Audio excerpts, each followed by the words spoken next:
वालेकुम, मैं हूँ शुमाइला चौधरी और मेरे साथ मैं हूँ आपका होस्ट चौधरी और आप देख रहे हैं क्रिकेट एशिया कप की special transmission sports on game उठा दो। पाकिस्तान और इंडिया के दरमियान दिलचस्प मैच जारी है।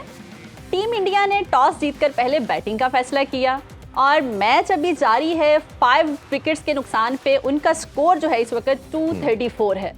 स्टार्ट तो बहुत अच्छा हुआ है, लेकिन स्टार्ट में तो 66 रन्स पे 4 आउट हो चुके थे। उसके बाद मैच के साथ क्या हुआ, हमारे साथ बात करने के लिए इजहार बाजवा और महमूद साहब, अस्सलाम वालेकुम। वालेकुम सलाम। थैंक यू फॉर ज्वाइनिंग जी। बिल्कुल आपने जिस तरह इंट्रो में कहा, बड़ा ज़बरदस्त किस्म का स्टार्ट पाकिस्तान ने लिया, बट अनफॉर्चुनेटली हमने देखा कि टॉस जीतने के बाद उन्होंने बैटिंग का फैसला किया।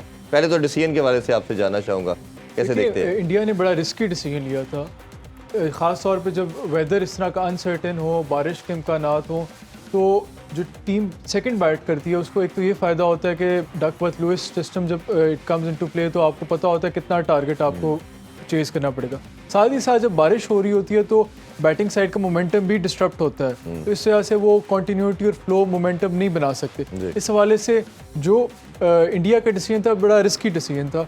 खास तो शायद वो इस ये भी चीज़ उनके जहन में होगी कि अगर अंडर लाइट्स पाकिस्तान के जो फास्ट बॉलर्स हैं हारिस रऊफ, नसीम शाह और शाहीन शाह अफरीदी को खेलना ज़्यादा मुश्किल हो, तो नज़र आ रहा था कि शुरू में के जो डिसीजन उन्होंने लिया है उनके अगेंस्ट चला गया, क्योंकि जब ओवरकास्ट कंडीशंस हो, क्लाउडी कंडीशन हो, तो स्विंग ज़रूरत और ज़्यादा होती है, नॉर्मल से ज़्यादा स्विंग होती है। उस स्विंग को शुरू में पाकिस्तान के बॉलर्स ने एक्सप्लॉइट भी किया। शाहीन शाह अफरीदी ने बहुत ही बेहतरीन बॉलिंग की, और जो इनके टॉप बैट्समैन है, रोहित शर्मा है, कोहली है, शुभमन गिल है, उनसे तो पिक ही नहीं हो रहे थे हमारे फास्ट बॉलर्स। हारिस रऊफ ने 2 विकेट्स ली, शाहीन शाह ने 2 विकेट्स ली, तो 66 फॉर 7 जब हो गया था उस टाइम तो लग रहा था कि it's time for Pakistan to go for the kill. लेकिन ये मुझे तो मेरी तो समझ से बाहर है कि एशिया कप में एक बड़ा कंसिस्टेंट पैटर्न नज़र आ रहा है कि पाकिस्तान मैच अच्छा स्टार्ट करते हैं, इंडिया को एक डोमिनेटिंग पोजीशन में लेके जाते हैं, लेकिन जब when it's time to go for the kill उस टाइम कोई ऐसे स्लॉपी डिसीजन लेते हैं, चाहे इसको टैक्टिक्स कह लें या फील्डिंग का बड़ा कैजुअल सा उसके बाद अप्रोच में नजर बाद में बात करते हैं। महमूद साहब, आप बताइए ये परफॉर्मेंस के हवाले से। हम शुरू में जैसे इजहार ने ऐड की बात कि ये प्रॉब्लम पाकिस्तान का रहा है कि दुनिया की सबसे बेस्ट बॉलिंग लाइनअप कहा जाता है, रैंकिंग में नंबर 1 है, बट जब भी हम मोमेंटम किसी चीज़ का गेन करना होता है हम कंप्लेसेंट हो जाते हैं। और हमने देखा कि 4 खिलाड़ी आउट करने के बाद, वो लास्ट वर्ल्ड कप के अंदर भी ऐसे ही था कि हमने ऑलमोस्ट 50 पे 4 आउट करके चेस करवा लिया। आज भी हम अच्छी खासी पोजीशन पे लग रहा था कि शायद पाकिस्तान इनको अंडर 200 आउट कर लेगा, और अभी जिस तरह की वो बैटिंग चल रही है और हार्दिक पांड्या खेल रहा है तो मुझे लगता है ये 300 प्लस करेंगे। बात ये कि फिर वही हमें कहना पड़ेगा कि पाकिस्तान टीम के अंदर एक चीज़ है वो कांस्टेंट है, वो है अनकंसिस्टेंसी। तो ये हमेशा देखिए 50 ओवर का जो मैच है ना, आपको 50 ओवर जो आपको 10-10 ओवर के 5 स्पेल हैं वो पूरे आपको एग्रेसिवली लेने पड़ते हैं। वो टीम जीतती है, वही टीम सर्वाइव करती है जो पूरा मैच लेके चलती है। वरना नॉर्मली क्या होता है कि आप पहला सेशन आपने अच्छा खेल लिया तो बाद में दूसरा खेल लेंगे।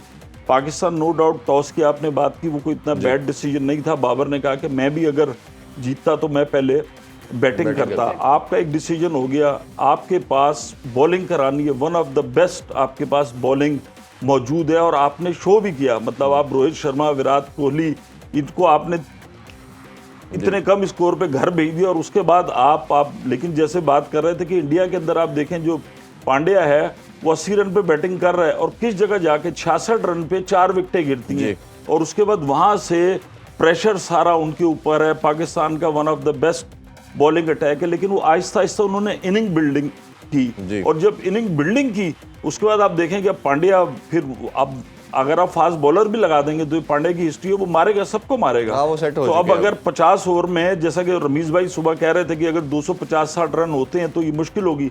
हमें तो अब लग रहा है देखते कि वो ये 300 प्लस ना हो जाए। नहीं, 300 प्लस तो जा रहे हैं। एक और जो मेरे लिए फैसिनेटिंग चीज़ है कि जब हम इतनी विकेट्स ले ली, हमने 67-4 हो गए, उस टाइम आपने कोशिश करनी होती है कि अगर आप दूसरे एंड से अगर विकेट्स नहीं भी ले रहे तो स्कोर कंटेन करो। हमारे जो बॉलर्स लेके आए ये भी बड़ा एक क्वेश्चनेबल डिसीजन था कि आपने दोनों स्पिनर्स को ऑल एट वंस लगा लिया, रादर दैन कि अगर आपको नज़र आ रहा था कि पिच में स्विंग है, फास्ट बॉलर्स उनसे मुश्किल से खेले जा रहे हैं, तो आप एक स्पिनर को लेके आते और उस टाइम कोशिश करते कि एक और विकेट लेते, या क्योंकि उस टाइम जो सिचुएशन बनी थी एक आधी और विकेट लेते तो मजीद आप इनके इन रोड्स बना लेते और इंडिया आप की एक बैटिंग एंड से साइड अगर पर। स्पिनर लगाया भी है तो दूसरे एंड से आप फास्ट बॉलर लगा के अटैक कर सकते थे। और जिस तरह उस टाइम पे हारिस रऊफ बॉल कर रहे थे तो मेरा ख्याल है बाबर अगेन जो हम बात करते हैं कि ये कहीं ना कहीं वो एक ही सर्टन अप्रोच के साथ पहले ही जैसे आपने सोचा होता है, प्री डिटरमिनेट किया होता है कि मैंने ये चीज़ें एक स्क्रिप्ट ऐसे जिसे कहा जाता है कि मैंने इस ओवर ये इसको देना, ये ओवर इसको देना, और उसी के अंदर आज फिर देखा उसी भंवर में ये खुद फंस गए। और उसके अलावा फील्डिंग बहुत स्लॉपी की। अगर आप फील्डिंग स्लॉपी करते हो, हर प्लेयर ने, जब पाकिस्तान को जब से मैं फॉलो कर रहा हूँ क्रिकेट में, मुझे तो यही देखा कि जिस मैच में फील्डिंग अच्छी करते हैं उस टाइम हम मैच जीत जाते हैं, जिस मैच में फील्डिंग स्लॉपी करते हैं वो मैच हम आज भी इतना प्रेशर क्रिएट करने के बावजूद आपने इतनी स्लॉपिंग फील्डिंग की। जब आप स्लॉपी फील्डिंग देते हो, मेरे ख्याल में तो इस इनिंग्स में कम से कम आपने 25-30 रन एक्स्ट्रा इंडिया को अपनी स्लॉपी फील्डिंग की वजह से दे दिए हैं। हाँ। तो आपको जो बैट्समैन होते हैं इंडिया टीम के, ऑपोजिशन टीम के, उनको एक आउटलेट मिल जाता है, वो अपना प्रेशर रिलीज कर देते हैं। आपने देखा होगा कि ईशान किशन उन दोनों और हार्दिक पांड्या की जो इनिंग्स है, जो इन दोनों को प्लेयर्स को क्रेडिट जाता है कि ये इन्होंने बेशक इतनी विकेट्स करने के बावजूद भी जो जब ये क्रीज पे है ये बॉक डाउन नहीं हुए, इन्होंने अपनी नेचुरल गेम खेली और अटैकिंग क्रिकेट खेली। और इंडिया की इनिंग्स को ये क्रेडिट जाता है कि बेशक उनकी विकेट्स जब 4 गिर गई थी उसके बावजूद उन्होंने गुड अपना न्यूज़ ये है जी, हार्दिक पांड्या की विकेट गिर चुकी है और उनको अगेन शहीनशाह अफरीदी ने आउट किया है। तो ये मेरा ख्याल है एक बड़ी जो बहुत बड़ा टोटल हमें 325 भी शायद दिखने में नज़र आ रहा था, शायद अब वो ना हो। देखिए वही बात कर रहे थे कि जो बाबर ने मिस्टेक की कि अगर आप किसी एक अपने मेन बॉलर को लगाते हैं, और पांड्या को शुरू में फंसता है फास्ट बॉलर यही बात डिस्कस कर रहे थे। आपने 9 ओवर शादाब से करा दिए, 8 ओवर आपने नवाज से करा दिए, आगा सलमान से 4, 21 ओवर आपने स्पिनर से करा दिए। 3-3 ओवर जो नसीम शाह के और उसके शाहीन के बचे में, देखिए शाहीन आया, आपको ब्रेक थ्रू मिला जी। मसला ये है कि जो थोड़ी सी भी क्रिकेट की सूझबूझ रखने वाला देखता है, आप जब तक जारहाना, आप फास्ट बॉलर हैं आपके पास, जब तक आप थोड़ा सा जारहाना अंदाज नहीं अपनाएंगे, जहां पर आप दिफाई होते हैं। अच्छा, बाबर आजम की कप्तानी में हमें कहीं कहीं ये चीज़ नज़र आती है कि वो जब ज़रा सा देखते हैं ना मैं कंफर्टेबल जोन में आ गया हूँ, तो वो थोड़ा सा दिफाई उस पर चले जाते हैं। अगर आप मुस्तकिल उस पर एग्रेसिव हमला करते रहें, शाहीन के 3 ओवर बचे में, बाकियों के 6 ओवर अगर ये पहले करा लेते, जो आपने 21 ओवर मुस्तकिल स्पिनर से कराएं, तो वहाँ आपको मिलता अगर ये पांड्या पहले चला जाता। इसलिए कि इस जितनी बारिश हो चुकी है, जो विकेट है, और फिर स्पिनर्स को थोड़ा सा भारत के एज हासिल है, तो वो अगर पाकिस्तान अगर 250-300 रन होंगे तो वो अच्छी बॉलिंग करेंगे। ऑब्वियसली सही कह चेस रहे हैं करते हुए भाई, बड़ा अगर, मुश्किल हो जाएगा। पाकिस्तान अब जो सिचुएशन बनी है, कोशिश करनी चाहिए पाकिस्तान को हो सके 300 से पहले रिस्ट्रिक्ट करें इंडिया की टीम को। अगर 300 से ऊपर चले गए फिर तो पाकिस्तान की मुझे तो बहुत मुश्किल लगता है कि पाकिस्तान 300 प्लस चेज कर सकते हैं। अभी जो एक एडवांटेज है पाकिस्तान को कि आपने पांड्या को आउट कर लिया जो सेट बैट्समैन है, और ये इस तरह की पिच नहीं है कि आप आते साथ ही फ़ौरन बहुत ऑल आउट अटैकिंग क्रिकेट कर सकते हो। और वैसे भी जो इंडिया की बैटिंग लाइन है उसमें इतनी डेप्थ नहीं है जितनी पाकिस्तान की बैटिंग लाइन में डेप्थ है। अब शार्दुल ठाकुर आएंगे, उसके बाद सिराज है और भुवनेश्वर कुमार, तो वो इस तरह सॉरी जो दूसरे उसमें ओपन उनका जो है फास्ट बॉलर है जसप्रीत बुमराह है और सिराज आएंगे। तो अगर आपने एक और विकेट लेते हो तो फिर इनके टेल एंडर्स आ सकते हैं। तो आप आखिरी 5-10 ओवरों में 5 ओवर जो रह गए हैं उसमें आप 280 तक आप अगर रिस्ट्रिक्ट कर लो फिर भी you still in the game. Concern ये है, पॉइंट ये है कि जो हमने भी प्री मैच बात की, अभी भी यही कर रहे हैं कि आपने इनको 50 ओवर खेलने नहीं देना था, आपने इनको रिस्ट्रिक्ट करना था। और वो करना कैसे था कि आपके पास एक ही ऑप्शन थी, ऑल अटैक करें और इनकी विकेट्स लें।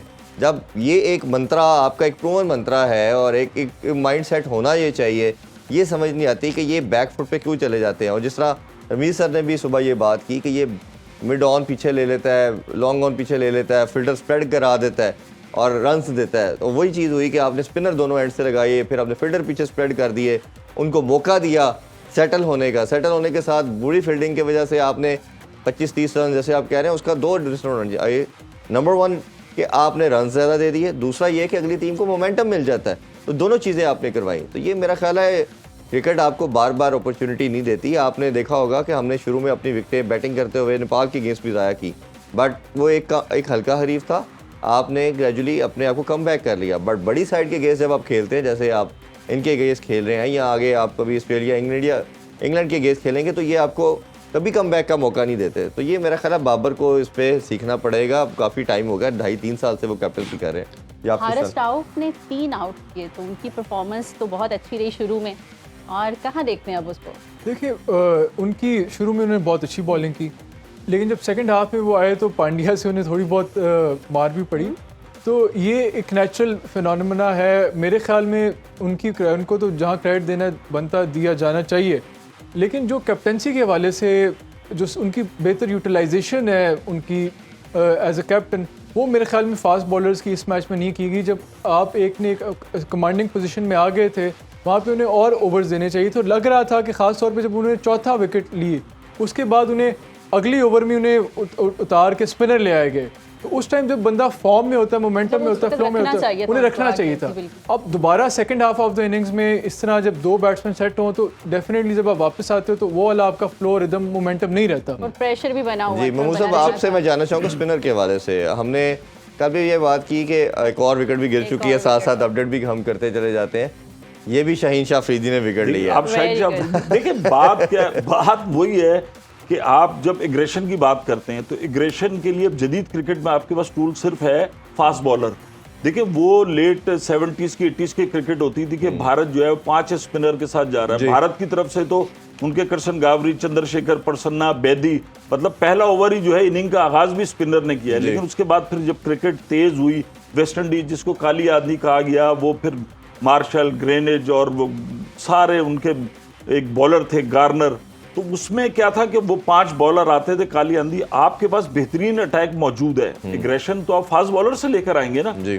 ये बिल्कुल ऐसी मिसाल है कि आप एक बैटल में जा रहे हैं, आपके पास हथियार पूरे हैं, अब वो सिपा सलार उन हथियारों को कैसे इस्तेमाल करता है, तो बाज़ औक़ात वो पैदल फौज से भी। अच्छा, इसमें दो मैं चीज़ें जानना चाहूँगा। एक तो सबसे पहले ये कि जो हमारे दोनों स्पिनर थे, हमने सुबह भी ये बात की, कल भी यही बात करते रहे कि नवाज हमें जो वीकर लिंक नज़र आता है, तो आपके ख्याल में लगता नहीं है कि आप एक स्पिनर कम करके एक ऑलराउंडर को चांस दे सकते थे ताकि हमारी पेस बैटरी भी इंटैक्ट रहती? और पहले आप बताइए, फिर आप सेम यही आपसे जानना। देखिए अब वो इफ एंड बट्स तो बहुत सारे हो सकते हैं। यही नवाज के मुतालिक सीरीज शुरू होने से पहले कह रहे थे कि नवाज जो है वो इतनी क्रिकेट खेल चुका है, लेकिन अभी तक ये इस्टेब्लिश नहीं हुआ। और बड़े बड़े जो वो पंडित हैं वो यही कह रहे थे कि नवाज को 11 का मुस्तकिल हिस्सा होना चाहिए। अब हम कहीं से ये होता है कि हम वो यू टर्न ले लेते हैं। अब उसकी परफॉर्मेंस ऐसी है, आप मेरा ख्याल है एक और विकेट गिर चुकी है, ये अच्छी खबरें आना शुरू हो गई है। मेरे ख्याल में हमें अपना प्रोग्राम पहले शुरू कर देना चाहिए। अगर अब ये विकेट नसीम शाह ने ली है जी।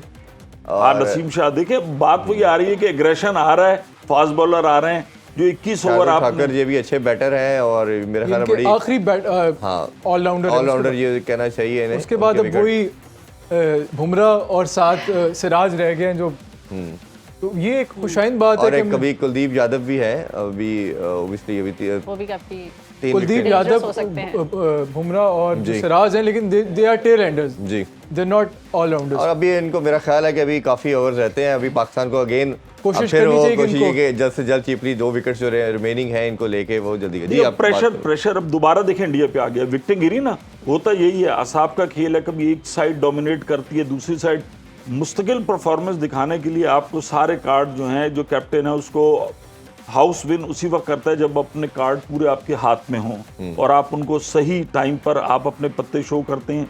आपके पास थे, यही जो हम मुस्तकिल बात कर रहे थे कि जो आपने इतना लंबा स्पेल आपने स्पिनर से कराया, आपके पास शाहीन भी था, नसीम भी था, नसीम को विकेट नहीं मिली अर्ली ऑन, लेकिन बॉल नसीम ने बहुत अच्छी की है, बहुत अच्छी की है, तो वो कम से कम रन रोक रहा था। अगर वो ओवर बाकी रहते, अभी भी कुछ नहीं बिगड़ा है, पाकिस्तान ने 300 प्लस भी किए हैं। पाकिस्तान नेपाल के खिलाफ जिस तरह खेला है, 2 विकेटों के नुकसान के बाद आप देखें जिस तरीके से पार्टनरशिप लगी है कि इफ्तिखार खेला है और उसके बाद बाबर खेला है, तो आज भी अगर 300 प्लस भी हो सकते हैं। तो अब देखते हैं हम, हाँ अभी इजाजत लेते हैं जी, रात को फिर दोबारा मुलाकात होगी और दुआ करते हैं जब हम आए तो पाकिस्तान जीत चुका और हम उसको सेलिब्रेट करें जी, इंशाल्लाह जी। इजाजत दीजिए, अब तक के लिए बस इतना ही। क्रिकेट एशिया कप की special transmission sports on game उठा दो अभी जारी है रात 11 बजे।